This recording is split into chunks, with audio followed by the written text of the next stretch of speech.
Morning welcome back to my channel जार ना हूँ Swapna Odia blog. I hope आपण मैंने समस्ते भलरे थे।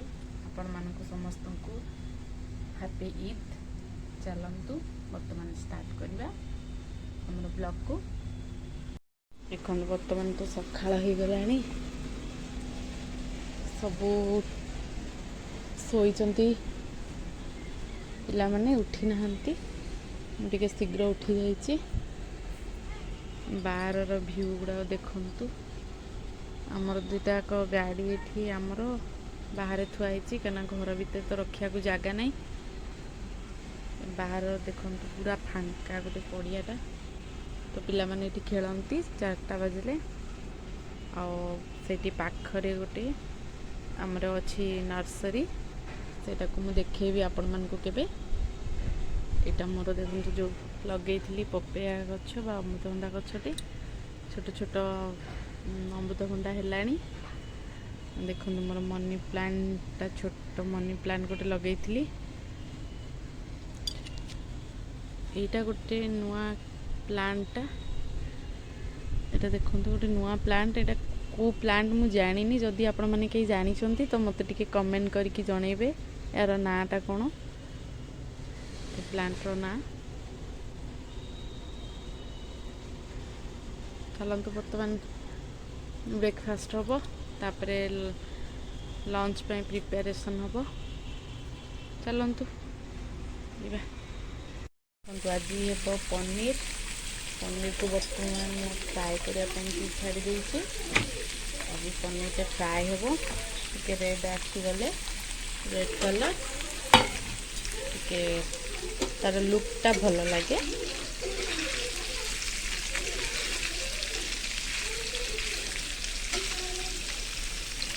डाली हो सारा भात डाली आज आलू चटनी आ पनीर आज बस एति हम आज आ कि ना।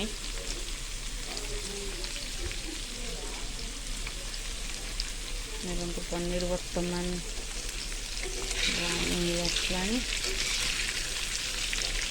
बर्तमान पनीर पनीर देखो फ्राए चलती ब्राउन हो गला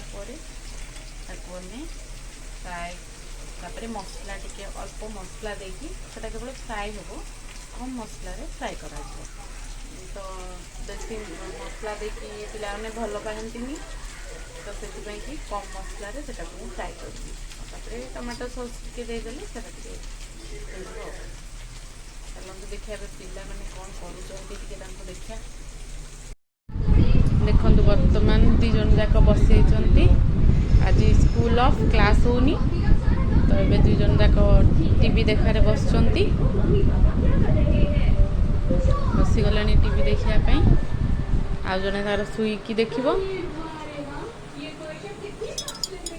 देखिए आमर पनीरटा बस हो गला ब्राउन देखो ब्राउन ही आसला।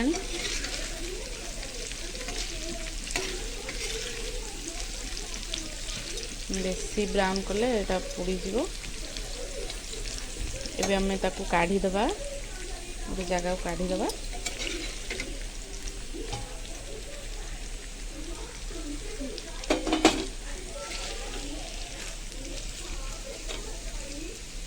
बर्तमान ताकू गोटे जगह को काढ़ी की रखीदेवी।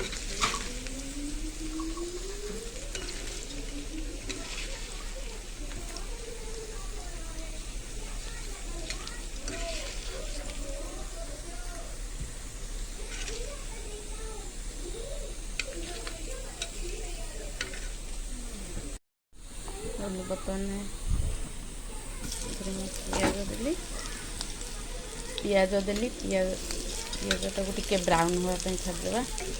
आपण मैंने चारू मगज देकी भी करें से तार टेस्ट टे अलग आसे एटार टेस्ट टे अलग आसे। यहाँ केवल मुझे फ्राए करी मसला तो से कि पियाज दे मसला ऐड करके फ्राए करी केवल पनीर को। पनीरटा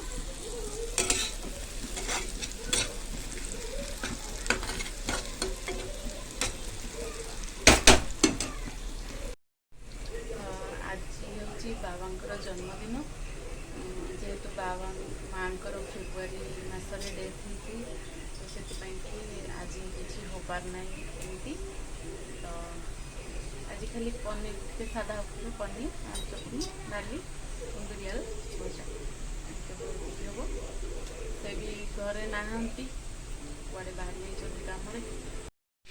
ଦେଖନ୍ତୁ ପନିରଟାକୁ କେବଳ ଫ୍ରାଏ କରିବି ବୋଲି ସେଥିରେ ଟିକେ ବିଲାତି ଦେଲେ ଦେଇକି ତାକୁ ଫ୍ରାଏ କରିଛି। ଦେଖନ୍ତୁ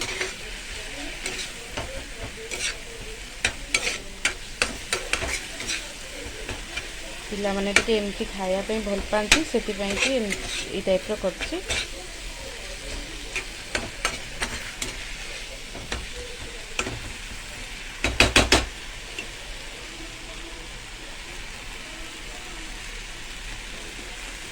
ଦେଖନ୍ତୁ ପୁରା ଫ୍ରାଏ ମସଲାଟା ପୁରା ଶୁଖିଯିବ।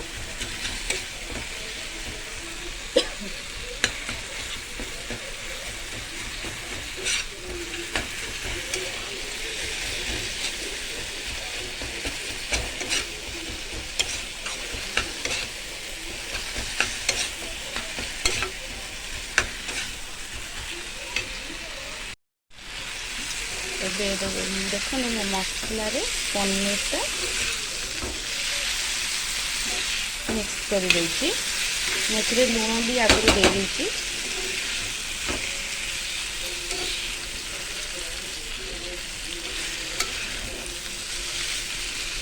ଦେଖନ୍ତୁ ପୁରା ଫ୍ରାଏ ଟାଇପ୍ର ହେବ। ଆପଣ ଯଦି ଚାରୁ ମଗଜ ଦେଇ କରିଥାନ୍ତେ ସେଇଟା ଟିକେ ପାଣି ଟାଇପ୍ର ହେଇଥାନ୍ତା, ଯେମିତିକି ମସଲା ଗ୍ରେଭିଟା ହେଇଥାନ୍ତା। ତ ଏଇଟାର ଗ୍ରେଭି ହେବନି, ଏଇଟା କେବଳ ଫ୍ରାଏ ହେବ। ଏଥିରେ ଟିକେ ଟମାଟୋ ସସ୍ ଆପଣ ଆଡ଼୍ କରିଦେବେ।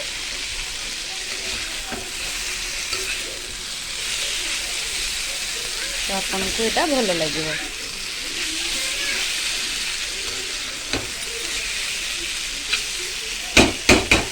ଦେଖନ୍ତୁ ମୋର ପନିର ଏଇଟା ଫ୍ରାଏ ମସଲା ପନିର ଫ୍ରାଏ ହେଇଗଲାଣି। ବର୍ତ୍ତମାନ ମୁଁ ଏଥିରେ ଟମାଟୋ ସସ୍ ଟିକେ ଆଡ଼୍ କରିବି।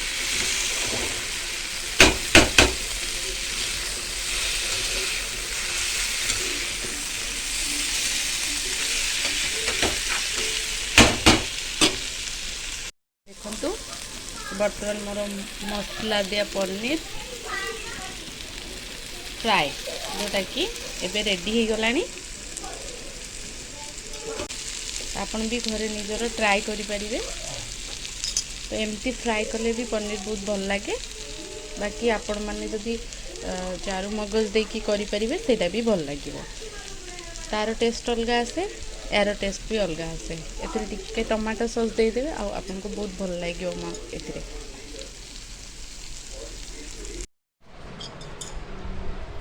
ଦେଖନ୍ତୁ ଆପଣମାନଙ୍କୁ ଯେମିତି ମୁଁ କହୁଥିଲି କି ଆଜି କେବଳ ନର୍ମାଲି ଭାତ, କୁନ୍ଦୁରି ଆଳୁ ଭଜା, ଆଳୁ ଚଟଣି ଆଉ ପନିର ହେଇଛି।